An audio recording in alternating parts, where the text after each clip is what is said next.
I think there seems to be a system in place that I found in Mexico where there's like people running a sort of business where they can curate threats against you and like make it look really legit so you can file for your refugee status, and it all looks legit.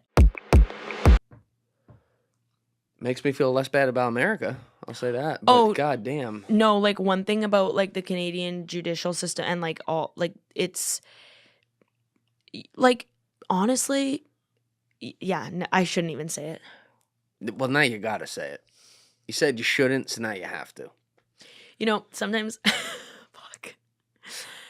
You know, if like sometimes my girlfriends are like, my boyfriend is such an asshole. I'm like, you know, really, if he really ever does you dirty, you could just kill him. You'd probably do 2 years. You'd probably get 2 years and like probation. It's never. That's not advice. It's a hypothetical. Yeah, YouTube. no. Don't demonetize us. Oh, can that happen with that? Oh, dude, you have no idea. Okay, I'm joking. Yes, this is a total joke. YouTube, thank you. Yeah, no, don't do that. Like, yeah, don't ever do that. Never ever. Bad. I mean, it depends what he does. I'm kidding. I'm kidding. No. I'm joking. So you guys got a fucked up legal system. It's just a way that I can kind of paint the picture of what it's like, and like, it's really unfortunate. How were they getting there? Were they flying in, I assume? Yep. Yeah, because it's not just like crossing America just to cross into Canada. No, it wouldn't make sense. They're flying in, and the funniest part is when I went to Canada this summer to do this story, and I hadn't been back for a while, like I was in Mexico.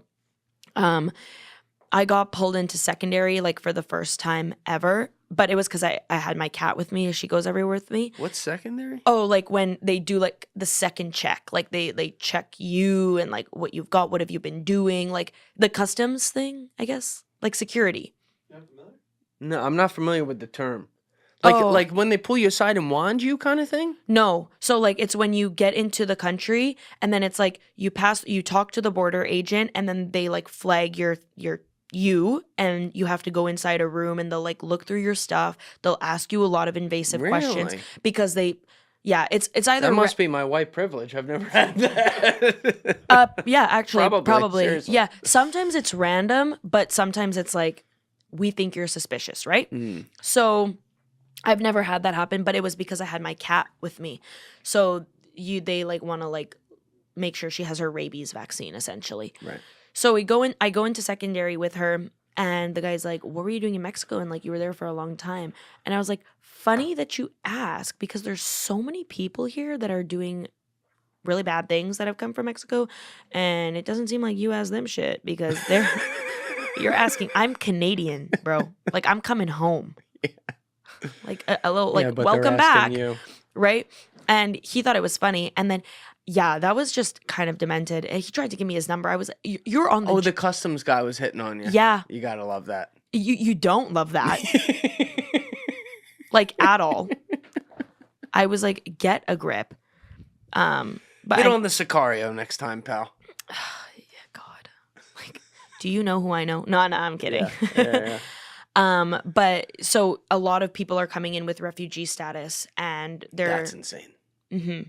And then there's like a lot of people that are going there that actually need refugee status and they're not getting it. I did a lot of stories like that actually when I was back there. What are they? Because if a lot of them, it's not one or two. If a lot of them are getting this, like, what are they, like the most charismatic dude in the airport? That's funny, but I think there seems to be a system in place that I found in Mexico where there's like people running a sort of business where they can curate threats against you and like make it look really legit so you can file for your refugee status, and it all looks legit. Wow. Yeah. And like you pay a certain amount and this person will like make it look like you are in danger, so you can't go back. So then you basically automatically get granted your refugee status. So did you get to go to one of these labs though? Not as a refugee, obviously, because you didn't get that status. I did go to one of the fentanyl labs. Yeah. What was that like? Well, first of all, like, I was like, I don't want to overdose, because like if you come into contact with fentanyl, you don't you can literally Oh, yeah. overdose, right? It's horrible. So I masked up and I'm like, okay, I'm not going to touch anything. And the lab though was not the guy that I interviewed's lab. It was a different lab.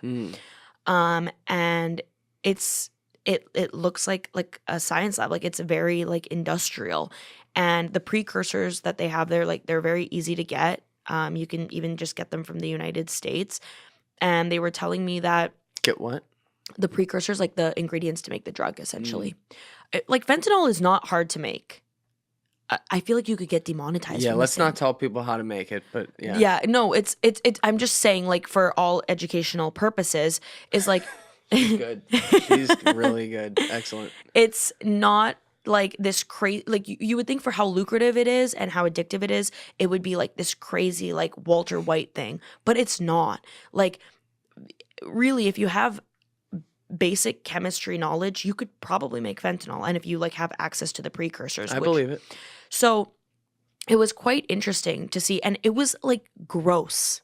It was dirty. Like I don't know why. Maybe this is very naive, but I was expecting to go into like a lab, like where gloves and like Yeah. vials. I don't know why I anticipated that.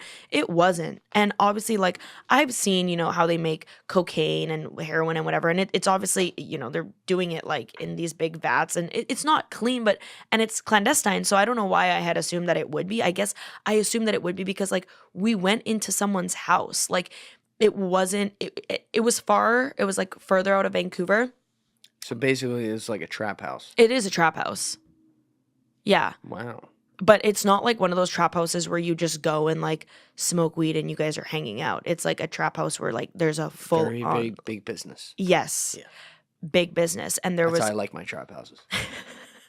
a legit trap house. Yes. I need them focused on making money. You know what? Make it a chain. That's right. So yeah, it was a full on lab. There's like no really regard. The guys making it, so the way they learned how to make it was basically they brought in chefs from China who didn't even speak Spanish or English, and they came in like on the cargo boats because Vancouver is also a port city. Hop off. They stayed with them like 6 months, and it's literally like, I'm not talking to you. You're not talking to me. Watch me cook, and then you're gonna try a batch. We're gonna put it out on the streets. If it works, goodbye. I'm back off, and you guys keep it going. Which is also why I think, like, this is my personal opinion, is that there's some periods in time where the fentanyl, the drugs, become so much more toxic than other times. It's because either like someone's learning or someone like fucks it up, because it's not like you're making your grandma's cookie recipe, like it's right in front of you. It's fucking fentanyl. Yeah. Now, when you go in there, are you just like, "Hi, don't mind me," or what's? Do you really picture me going in there? Hey guys. Like, what do you do? Are you standing there like taking notes? Like, what's? Are you just like standing there watching, asking questions? Yeah, I kind of just talk to them as if like they're my pals, I guess. Like I'm just like, okay, and so then like, how do you guys get that? And like, oh, how did he learn how to do that? Because I wouldn't know how to do that. And they're not hesitant talking to you because they're told ahead of time, I guess. Yeah, and also just because I think I go in there with the vibe of like, I'm not here to be like, like, what is going on? I go in very much like, I know this is happening, and you guys have already told me, so let's just keep it rolling. Watching the video, guys. If you haven't already subscribed, please smash that subscribe button and check out this clip's full podcast episode by clicking here or in the description below.